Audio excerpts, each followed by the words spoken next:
جو شخص روحانیت میں جتنا بلند ہوتا ہے اتنا ہی وہ حب مال اور حب جاہ اقتدار سے دور ہوتا ہے۔ جس شخص کے اپنے اعمال حیوانوں جیسے ہوتے ہیں وہ شریف النفس انسانوں کے بارے میں بھی بدگمانی سے کام لیتا ہے۔ اگر تو اپنے دوستوں کے ساتھ خوش رہے گا تو یہ دنیا تجھے ایک چمن معلوم ہوگی۔ جو شخص یہ کہے کہ ہر چیز حق ہے وہ احمق ہے، اور جو یہ کہے کہ ہر چیز باطل ہے وہ شکی ہے۔ پتھر موسم بہار میں بھی سرسبز نہیں ہوتا، خاک بن جا کہ تجھ سے رنگا رنگ پھول کھلیں۔ غریبی کی مصیبت بھی اگرچہ ایک نشستر سے کم نہیں، مگر یہ امیری کے ابتلا سے بہرحال زیادہ نہیں ہوتی۔ اللہ تعالیٰ نے ہزاروں اکسیریں پیدا کی ہیں لیکن صبر سے بڑھ کر کوئی اکسیر نہیں۔ احمق لوگ مسجد کی تعظیم تو کرتے ہیں مگر اہل دل کو آزار پہنچانے سے باز نہیں آتے۔ خواہ تو کتنا بھی عقل مند ہے پھر بھی کسی دوسرے صاحب عقل سے مشورہ کر لیا کر، اس طرح دو عقل مل کر تجھے مصیبت سے بچا لیں گے۔ چمگادڑ سورج کی نہیں بلکہ در حقیقت اپنے آپ کی دشمن ہوتی ہے۔ اس دنیا کی مثال ایک پہاڑ کی سی اور ہمارے اعمال کی مثال اس میں گونجنے والی آواز کی سی ہے جو پلٹ کر ہمارے پاس آ جاتی ہے۔ دانائی کا تعلق بالوں کی سفیدی سے نہیں، عقل اور تجربے سے ہے۔ دل سیاہ ہو تو داڑھی کے سفید بالوں کی کیا وقت۔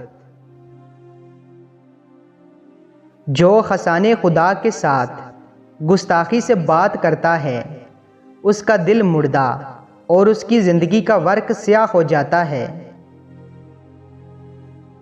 جب احمقوں کے ہاتھ میں اقتدار آ جاتا ہے تو عاقل خوف سے اپنے سر گودڑیوں میں چھپا لیتے ہیں۔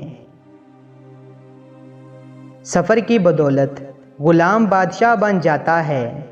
چاند بھی اگر سفر نہ کرتا تو اتنا حسین نہ ہوتا۔ خوش نصیب ہے وہ جس نے اپنے عیب پر نظر نہ ڈالی اور جب کسی نے اس کے عیب کی نشاندہی کی تو اپنی خامی کو بلا حجت تسلیم کر لیا۔ اگر تو خدا پر توکل رکھتا ہے تو کام بھی کر، اس کے بعد خدا پر بھروسہ کر۔ لالچی لوگ ہمیشہ اطمینان قلب کی دولت سے محروم رہتے ہیں۔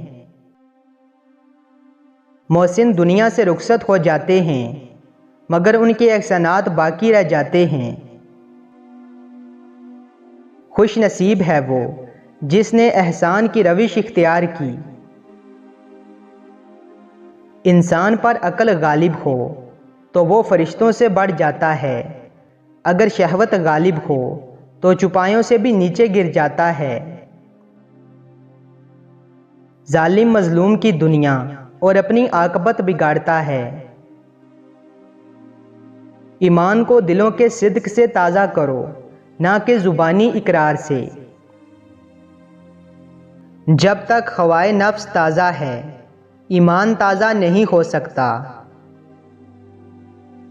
جب کوئی سننے والا نہ ہو تو خاموش رہنا اور حرف لطیف نااہل سے پوشیدہ رکھنا ہی بہتر ہے۔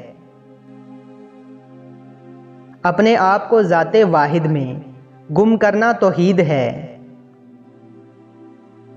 اللہ تعالیٰ ظاہر کی بجائے باطن کو اور کال کی بجائے حال کو دیکھتا ہے۔ ٹوٹے ہوئے دل سے نکلنے والی فریاد 100 سالہ عبادت سے زیادہ اثر رکھتی ہے۔ کبھی کبھی آنسو اللہ تعالیٰ کے نزدیک شہید کے خون کا درجہ پا لیتے ہیں۔ اس دنیا میں کوئی خزانہ سانپ کے بغیر، کوئی پھول کانٹے کے بغیر اور کوئی خوشی غم کے بغیر نہیں ہے۔